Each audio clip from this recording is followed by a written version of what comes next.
What's up guys, this is Swastick Acharya from P.M.C.G and welcome back to my channel.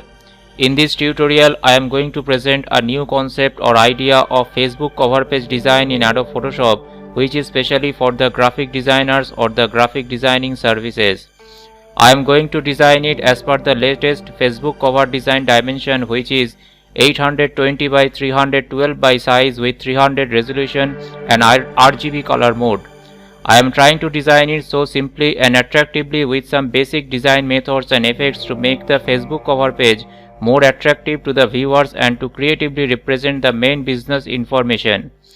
I am not going to include any harder design skills or complicated curved lines or any kind of background texture from the outside.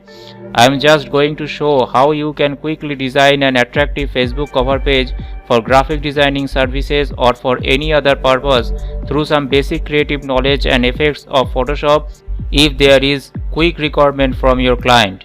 If you are a beginner or an intermediate designer and if you have the basic creative knowledge of Photoshop, then I hope the design tutorial will be very useful for everyone. So kindly watch it till the end and let me know in the comment box if you have any questions or queries. If you really find this design useful, then just hit the like thumb and share, and if you are new to PMC Galaxy, then just do subscribe and turn on your notification to stay updated with every new design tutorials in the future. So thank you very much people.